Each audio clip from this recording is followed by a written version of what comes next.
चर्चा चल रही है कर्म भूमि, थोड़ा इको कम करो थोड़ा सा। कर्म भूमि आ रही है और भोग भूमि जा रही है। परिवर्तन का समय है। आपने सुना था चंद्राव तक का कि चंद्राव कुलकर जो हुए, उन्होंने बच्चों के साथ खेलना सिखाया कि बच्चों के साथ कैसे खेला जाता है।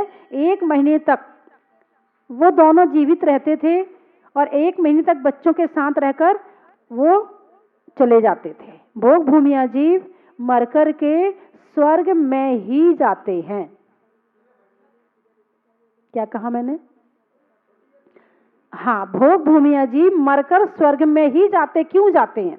इसका कारण है, वहां पर वो क्रोध मान माया लोभ नहीं करते हैं, वहां पर मंद कषाई होते हैं, शांति से रहते हैं, लड़ाई झगड़े आदि नहीं करते हैं। तो मंद कषाई होने की वजह से भोग भूमिया जीव नियम से स्वर्ग में जाते हैं। लेकिन अब आ रही है कर्म भूमि। तो मरुदेव कुलकर हुआ। मरुदेव कुलकर ने बच्चों के साथ खेलना और ज्यादा आगे बताया, उनका नाम रखना बताया, और इसके साथ में जो बच्चे थे उसी समय से बोलना माता पिता से शुरू हुआ। उसके पहले बच्चे माता पिता से बातचीत नहीं करते थे। हे माँ, हे पिता, इस तरह से बोलना सिखाया। और उसके कुछ समय बाद मरुदेव कुलकर के प्रसेनजित नाम के पुत्र हुए। तो ये भी बताया पसीना, उस समय शरीर इतना शुद्ध होता था कि पसीना भी नहीं आता था, पसीना भी नहीं आता था। उस समय से पसीना आना शुरू हो गया। तब लोगों ने देखा, अरे ये क्या हो गया, हमारे हाथ में पानी पानी हो गया, ये कैसे आया हमारे हाथ में ये पानी पानी। वो डर गए, ना जाने हमें क्या हो गया। एक बात और सुनो, भोग भूमिया जीव को किसी तरह की कोई बीमारी भी नहीं होती है। लेकिन अब शुरुआत हो गई है। बीमारी कहां से शुरू हुई है? पसीने से। आप क्या मानते हो, पसीना अच्छी चीज है? पसीना भी एक तरह का मल है। जैसे आंख से निकलता है, कान से निकलता है, नाक से निकलता है, गले से कफ आदि निकलता है, ऐसे शरीर से पसीना जो निकलता है वो भी मल है। ये भी एक 2 से 18 दोषों में जो होते वो एक द्वेष स्वेद भी है। तो पसीना निकलना यहां से शुरू हो गया। एक बार मैं देहरादून में थी तो कुछ लोग बॉम्बे से आए, वहां इतनी गर्मी नहीं थी, उनको पसीना नहीं आया। और बॉम्बे वाले तो घबराने लगे, अरे हमें पसीना नहीं आ रहा, हम बीमार हो जाएंगे।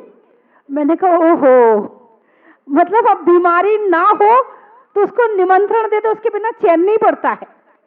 बीमारी अच्छी लगती है, बीमारी के साथ में समझौता कर लेते हैं, बीमारी दूर करने का प्रयास नहीं करते, बीमारी के साथ रहने का सुख महसूस करने लगते हैं। पसीना आ रहा ना, हाँ बिल्कुल ठीक है। वो घबराने लगे, बोले हमें पसीना नहीं आ रहा है।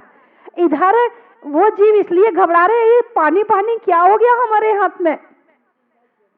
तीर्थंकर भगवान के पसीना नहीं आता है, 18 दोषों से रहित होते हैं प्रभु, उनके भी पसीना नहीं आता है। उनके तो 10 अतिशय में होता है कि पसीना रहित शरीर। और इधर शुरुआत में पसीना आना, मौसम परिवर्तन होने लगा। पहले केवल ज्योतिरांग वृक्षों के द्वारा ज्योति यानी प्रकाश प्राप्त होता था, बाद में सूरज चांद निकलने लगे। जैसे सूरज चांद का प्रभाव शरीर पर पड़ेगा तो इस तरह की क्रियाएं प्रारंभ हो जाती हैं। गर्मी, सर्दी, बरसात ये शुरू हो गई। इसके पहले भोग भूमि में ऐसा कहीं पढ़ा तो नहीं है, लेकिन शायद नहीं होती थी। 3 तरह के एक सा मौसम होता है बिल्कुल वहां पे।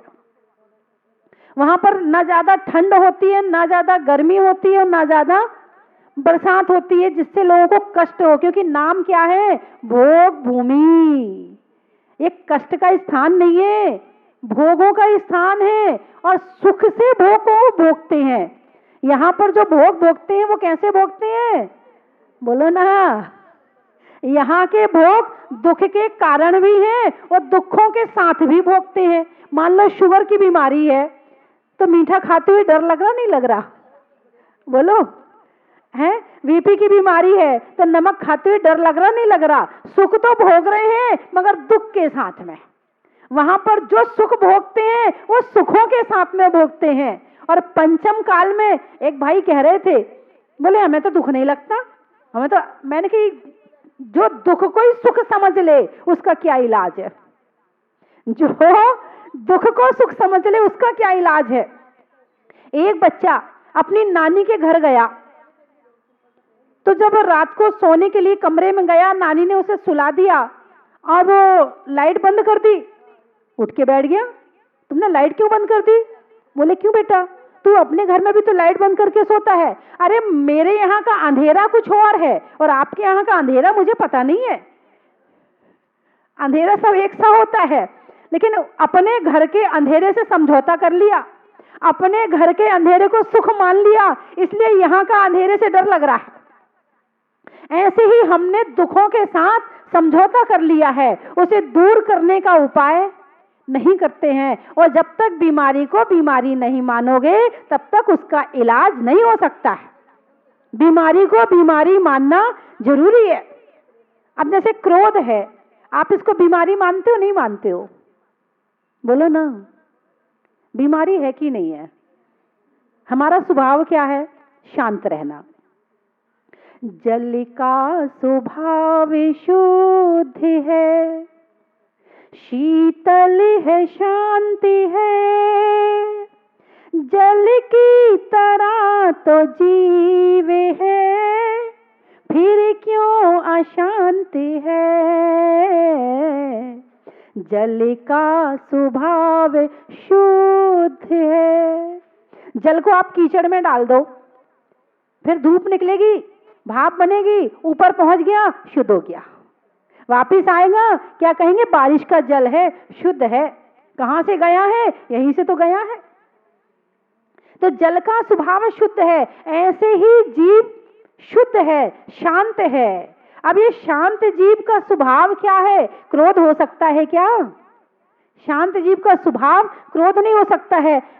एक भाई बोले मेरा बेटा ना बहुत गुस्सा करता है, बहुत गुस्सा करता है, इसका तो स्वभाव ही गुस्सा करने का है। मैंने कहा स्वभाव और गुस्सा करने का नहीं हो सकता है।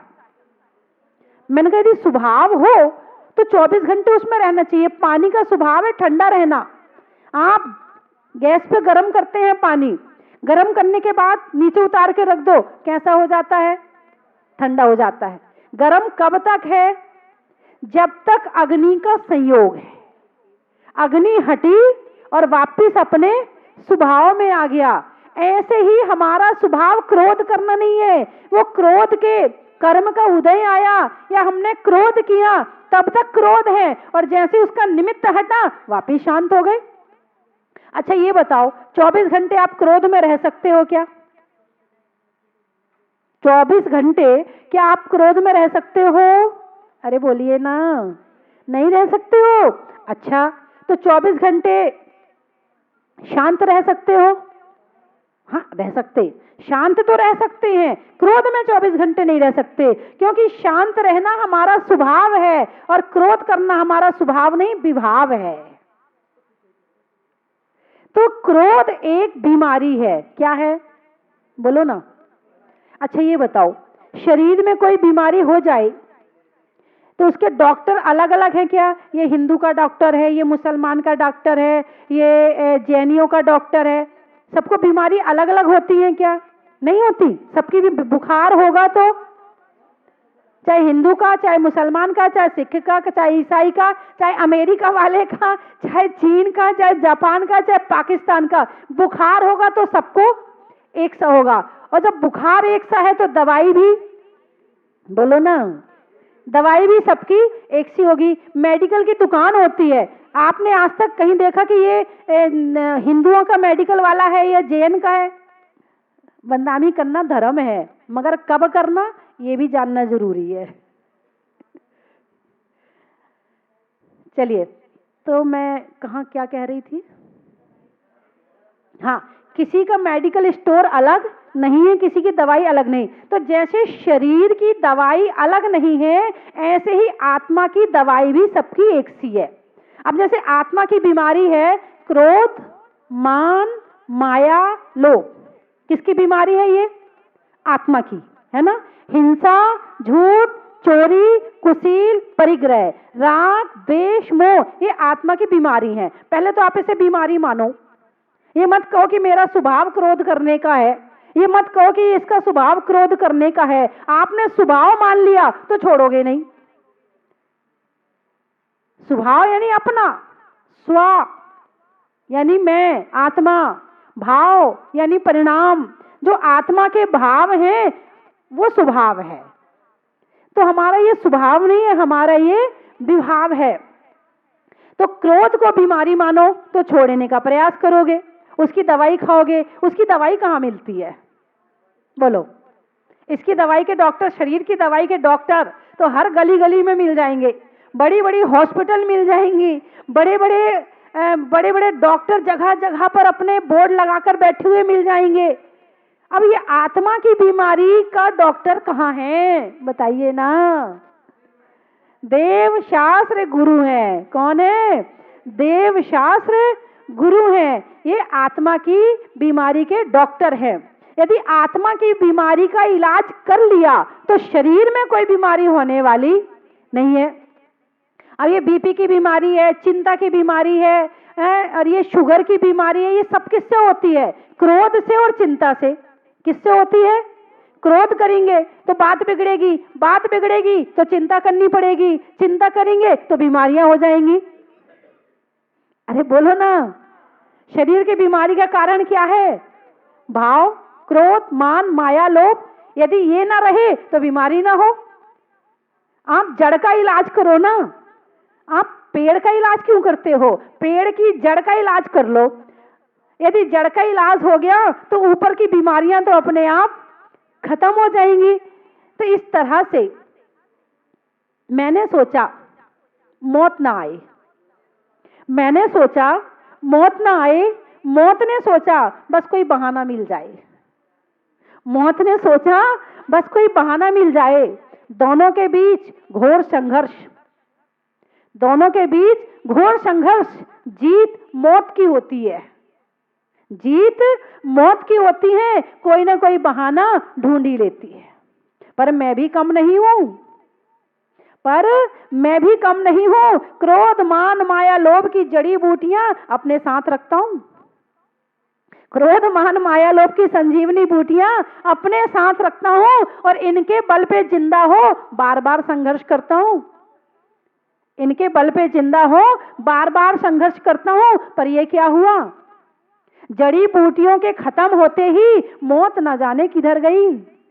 क्रोध, मान, माया, लोभ जड़ी बूटियों के खत्म होते ही मौत न जाने किधर गई। लगता है मौत की भी मौत हो गई।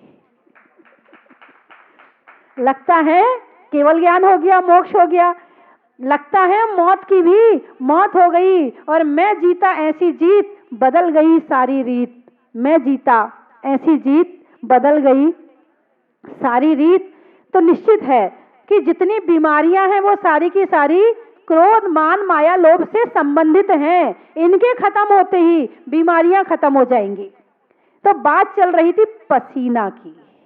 पसीना भी एक मल है, निकलता है। ये बात अलग है कि शरीर की व्यवस्था को मेंटेन करने के लिए ये हमारे लिए एसी का काम करता है। पसीना किसका काम करता है? एसी। जब तीव्र गर्मी आती है तो पसीना निकल के बाहर की जो चमड़ी है और उसे ठंडा बनाए रखता है, नहीं तो बहुत और भी ज्यादा बीमारियां हो जाएं। लेकिन यदि हमारे शरीर में वज्रवसम नाराज संघनन हो, अधिक शक्ति हो, तो हमें शरीर को ठंडा रखने के लिए पसीने की जरूरत नहीं है। हमारा शरीर वैसे ही ठीक रहेगा। ये तो कमजोर लोगों की निशानी है कि पसीना आए फिर ठंडा हो। मजबूत लोगों की निशानी नहीं है। तो जो मरुदेव थे उन्होंने पसीना, प्रसेनजित ने पसीना आने लगा तो उसका बताया कि इससे डरो मत आप, ये पसीना आपके लिए नुकसान नहीं कर रहा है, ये आपकी बीमारियों को ठीक करेगा और ये आपके लिए अच्छा है, ऐसा उन्होंने बताया। और ऐसा बताया जिससे लोग डरना कम कर दिया उन्होंने। और इस तरह से आगे और बढ़ा समय। प्रसेनजीत नाम इसलिए पड़ा, पसीना आए तो फिर उसके इलाज बताया, उसके लिए समझाया। उसके बाद फिर कुलकर हुए नाभिराय। कौन हुए फिर? नाभिराय। एक और हुए मरुदेव ने, उनके पुत्र ने। उन्होंने ये भी बताया कि शादी कैसे करें। पहले जोड़ा होता था, मैंने आपको बताया था कि जोड़ा होता था, कि जोड़े से जन्म लेते थे, धीरे धीरे बड़े होते थे और बड़े होकर वही पति पत्नी के रूप में परिवर्तित हो जाते थे। अब दोनों अलग अलग पैदा होने लगे, एक के लड़का होगा, एक की लड़की होगी। और इस तरह से फिर उन्होंने विवाह विधि बताई। कौन सी विधि बताई? विवाह विधि बताई। और विवाह करना कि भाई कैसे लड़की, कैसे लड़का, कैसे क्या, वो सब उन्होंने बताया। इसके बाद हुए नाभिराय। कौन हुए? नाभिराय को तो जानते होंगे आप, कौन है? आदिनाथ भगवान के पिताजी। आदिनाथ के पिता अंतिम कुलकर थे। उन्होंने नाभि को काटने की शिक्षा दी। पहले जब बच्चों का जन्म होता था भोग भूमि में, तब नाभि नहीं आती थी, फिर नाभि आने लगी। फिर डर गए लोग, ये क्या है, ये क्या है बच्चे के साथ, ये क्या है? तब फिर नाभिराय कुलकर ने नाभि को काटने का उपदेश दिया, नाभि को काटने की राय दी। फिर नाभि आने लगी। फिर डर गए लोग, ये क्या है, ये क्या है बच्चे के साथ, ये क्या है?